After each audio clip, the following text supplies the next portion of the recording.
बच्चों, ये कहानी पक्षीपुर नामक गांव की है, जहां एक टुनटुनी चिड़िया रहा करती थी। वे बहुत अच्छी और ईमानदार थी। वे हर एक की मदद किया करती थी। एक दिन टुनटुनी चिड़िया को पानी की प्यास लगती है। वे पानी पीने के लिए दरिया के किनारे आती है कि अचानक उसकी नजर एक कीमती हार पर पड़ती है।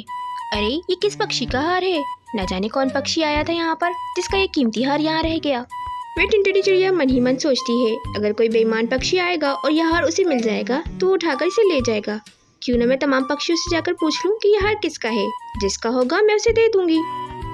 सबसे पहले वे हार लेके टुनटुनी चिड़िया बंटी कबूतर के घर जाती है और उससे पूछती है, बंटी भाई, ये हार तुम्हारी पत्नी का तो नहीं है? ये मुझे दरिया के किनारे मिला था। अरे नहीं टुनटुनी बहन, ये मेरी पत्नी की नहीं है। मेरी पत्नी तो 2 दिन से मायके गई हुई है। ये किसी अमीर पक्षी का लगता है। अब वे टुनटुनी चिड़िया वे हार लेके कालू कौवा और गौरी कवि के पास जाती है और उनसे पूछती है, कालू और गौरी, ये हार तुम लोगों का तो नहीं है? ये मुझे दरिया के किनारे मिला था। इतना कीमती हार देख के गौरी की नीयत खराब हो जाती है। वे टुनटुनी चिड़िया से कहती है, अरे ये तो मेरा ही हार है। मैं कल नदी किनारे पानी पीने गई थी, तो हो सकता है ये हार वहीं गिर गया हो। मैं कल से इसे ढूंढ रही हूँ। टुनटुनी, ये तो तुमने बहुत ही अच्छा किया कि ये हार तुम मेरे पास ले आई। अगर किसी और पक्षी के पास ले जाती तो हो सकता है उसकी नीयत खराब हो जाती। लाओ, ये हार मुझे दे दो। बेचारी मासूम टुनटुनी चिड़िया गौरी कवि की बातों में आ जाती है और वैसे वे हार देकर वहाँ से चली जाती है। लेकिन अगले ही दिन महाराज अपने तमाम सैनिकों को बताते हैं कि महारानी जी का बहुत ही कीमती हार गुम हो गया है। वे अपने सैनिकों को हुक्म देते हैं कि महारानी जी का वो हार जल्द से जल्द ढूंढ के लाया जाए और अगर ना मिले तो तमाम पक्षियों के घरों में भी चेक किया जाए। वे सैनिक महाराज का हुक्म मानते हुए तमाम गाँव में वो हार तलाश करता है, लेकिन उसे वे हार कहीं नहीं मिलता। वे बेचारा थक हार कर एक जगह बैठ जाता है। अब वे सोचता है कि मुझे अब पक्षियों के घर की तलाशी लेनी होगी, क्योंकि कहीं पर हार नहीं मिला है। ये सोचकर वो सैनिक टुनटुनी चिड़िया के घर जाता है और उसके घर की तलाशी लेता है। वे टुनटुनी चिड़िया उस सैनिक से पूछती है, क्या बात है, आप मेरे घर की तलाशी क्यों ले रहे हैं? वे सैनिक टुनटुनी चिड़िया को बताता है कि महारानी जी का बहुत ही कीमती हार कल चोरी हो गया है और कहीं नहीं मिल रहा है, इसलिए महाराज का हुक्म है कि तमाम पक्षियों के घरों की तलाशी ली जाए। इसलिए हम आज तुम्हारे घर की तलाशी ले रहे हैं।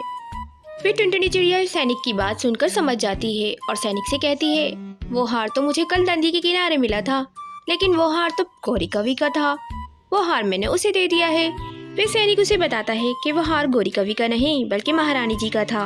अब तुम मुझे गौरी कवि के घर ले चलो ताकि मैं उससे वो हार लेके महाराज को दे सकूं। वो बहुत परेशान है। कुछ ही देर में वो टुनटुनी चिड़िया उस सैनिक को लेकर गौरी कवि के घर पहुंच जाती है और यहाँ वो गौरी कवि ये हार अपने मायके ले जाने की तैयारी कर रही होती है। टुनटुनी चिड़िया और सैनिक को एक साथ देखकर गौरी कवि और कालू कौवा घबरा जाते हैं और गौरी कवि रोना शुरू कर देती है और सैनिक के कुछ कहे पहले ही खुद कहना शुरू कर देती है, अरे ये हार मेरा नहीं है, ये हार तो ये टुनटुनी चिड़िया मेरे पास लाई थी और कहा था कि रख लो। वह सैनिक गौरी कवि से कहता है, ज्यादा झूठ बोलने की जरूरत नहीं है। अगर टुनटुनी चिड़िया बेईमान होती तो वो खुद मुझे तुम्हारे पास नहीं लेकर आती। ये कह के वे सैनिक उस गौरी कवि से वो हार ले लेता है और उस गौरी कवि को ले जाकर जेल में बंद कर देता है। वे सैनिक महाराज को टुनटुनी चिड़िया की ईमानदारी के बारे में बता देता है। वे महाराज खुश होकर टुनटुनी चिड़िया को ढेर सारा धन देते हैं और उसे अपने महल में नौकरी पर भी रख लेते हैं। महाराज की ये बात सुनकर टुनटुनी चिड़िया बहुत खुश होती है और अब वे महल में खुशी खुशी रहने लगती है। गाइस, वीडियो पसंद आए तो हमारे चैनल को जरूर सब्सक्राइब करें। हो सकता है आपका एक सब्सक्राइब किसी की जिंदगी बदल दे।